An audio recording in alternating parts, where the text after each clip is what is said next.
On today's Halo lore video, we count down the 5 greatest Spartan 3s.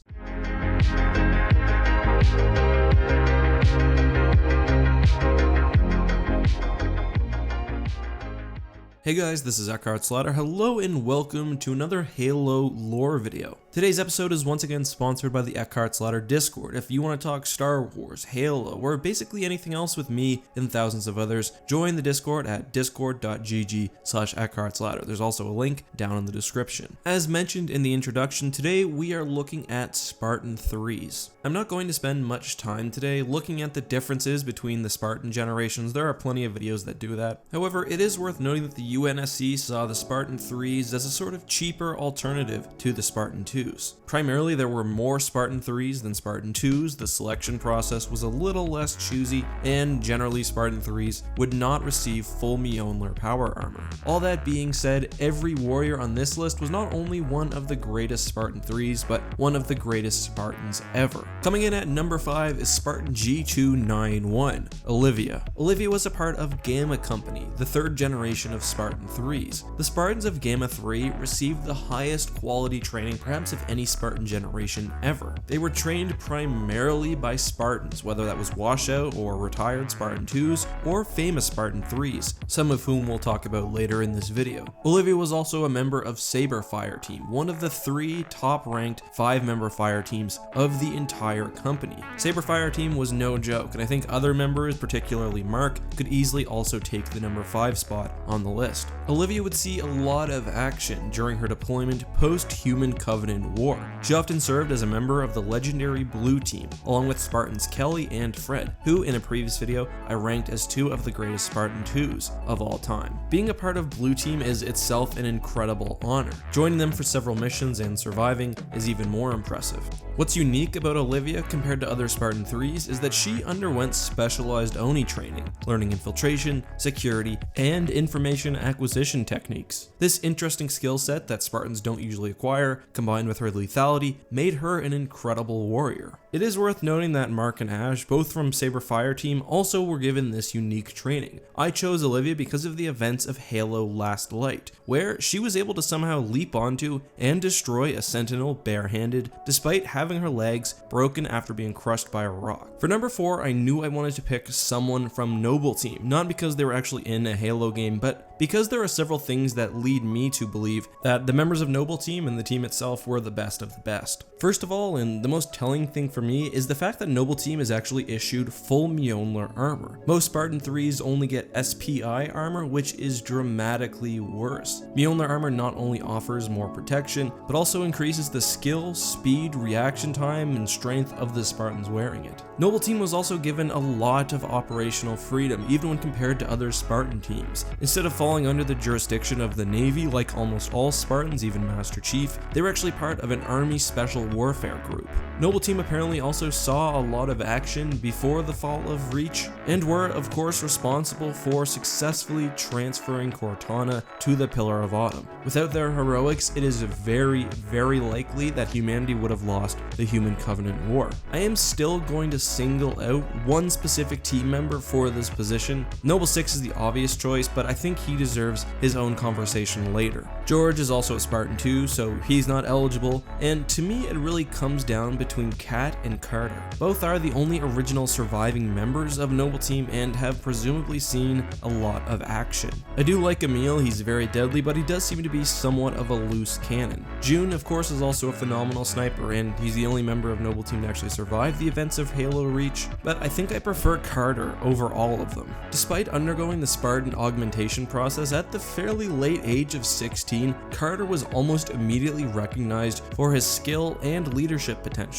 He was assigned to Noble Team and presumably earned his leadership position, leading the 5-man Spartan team through various harrowing battles. The fact that he's the leader tells me that he is among the best of the best. Not only does he have obvious leadership skills, but he's overall a well-rounded warrior. The Noble Team performance reports also highlight his mental strength, including a total lack of stress issues, quote, laser-like focus, and flexibility/adaptability. Coming in at number 2 and 3 are Lucy and Tom. I've decided to talk about these two Spartans together because they've spent their entire careers together, and it would be just repetitive to talk about Lucy than Tom. They're both trained as part of Beta Company, which was the second round of Spartan 3s. They're both identified during training for their intense level of toughness. I think it is worth saying that neither of the two Spartans were actually identified as Cat 2s, which was a designation used by Kurt to basically say that the Spartans were better than their contemporaries. Cat 2s, like Noble 6, were taken out of the general Spartan population because the Spartan 3s were seen as sort of disposable. Efforts were likely made to take Tom and Lucy out of the company before the upcoming missions, but they weren't. I think despite that, their experience still makes them deserving of these two spots, but I'll get to that, well, right now. The defining feature of their early lives was Operation Torpedo, sometimes known as the Massacre on Pegasi Delta. The mission, which involved the entire 300 Spartan 3s of Beta Company, had the objective of destroying a major Covenant chemical refinery. Throughout the protracted battle, where countless Covenant reinforcements were brought to defend the station, Spartan numbers were seriously whittled down by an almost endless number of troops and vehicles. By the time UNSC forces had reached the station's reactor, Tom and Lucy were the mission's last hope. They somehow managed to destroy the generators, jump into the ocean, and eventually escape, the only two survivors of Operation Torpedo. And this is all when they were under 12 years old, still only children. Along with their brothers and sisters, Tom and Lucy were able to kill thousands of soldiers in combat, then tens of thousands of more when they successfully destroyed their target. Their fates would remain intertwined after the battle as the only two remaining members of Beta Company. The two would go on to train their replacements, Gamma Company, along with Kurt and Officer Mendez. They would also go on to fight at the Onyx Shield World, but what I want to focus on most is Operation Jovian Missile, where they joined Blue Team and managed to capture an advanced Forerunner AI, despite a group of intervening brutes from the Keepers of the One. They were also selected as trainers for the newly created Spartan 4 program, and in Legacy of Onyx, both fought Prometheans and managed to defend the city of Paxopolis despite both sustaining wounds, with Tom actually being stabbed by an energy sword. These two soldiers have been absolutely forged by combat, seeing as much death and destruction as pretty much anyone within the UNSC. The question is, which one do we put as number 2 and which one as number 3? This is a fairly hard decision because both Spartans pretty much have the same accomplishments. To me, the thing that stands out is Tom's mental toughness. After Operation Torpedo, Lucy was understandably rendered mute due to the sheer psychological damage caused by losing her entire Spartan company and being one of the only two survivors. Tom, on the other hand, despite being incredibly dedicated to his fellow Spartans, as we see on Onyx and when he rescued June, he was a lot less traumatized after losing all of his friends in Beta Company. As I said, the two are incredibly accomplished and very tough warriors, but I do give Tom that slight edge. Finally, we have the number 1 spot, and I think everyone knew where I was going with this. Spartan B312, otherwise known as Noble 6, is, in my opinion, undoubtedly the best and deadliest of the Spartan 3s. According to Halsey, he's also one of only 2 Spartans with the hyper-lethal designation, the other one obviously being Master Chief. I've always assumed that that term is sort of meaningless and more of an in-universe marketing gimmick in a way, but I think there's no questioning the fact that Noble 6 is one of, if not the deadliest Spartans, especially when working on his own. As with Tom and Lucy, Noble 6 was a part of the infamous Beta Company. However, he was selected during training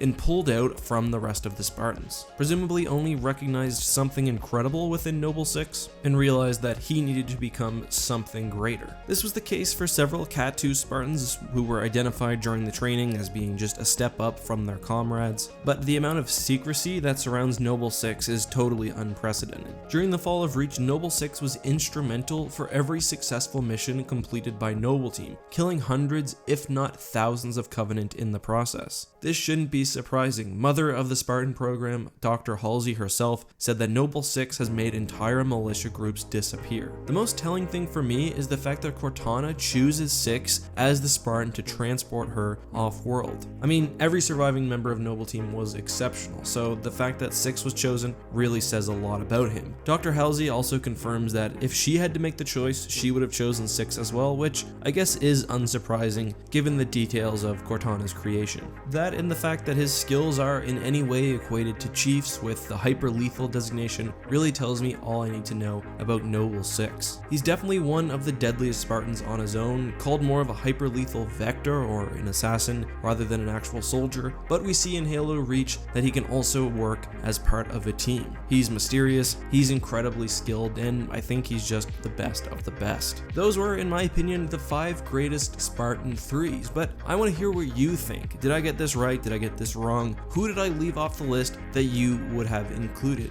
Do you think that it was a mistake to put Tom and Lucy at 2nd and 3rd, despite not being categorized as Cat 2 Spartans? Put that all down in the comments. Thanks for watching, guys. Until next time, this has been EckhartsLadder. May the Force be with you.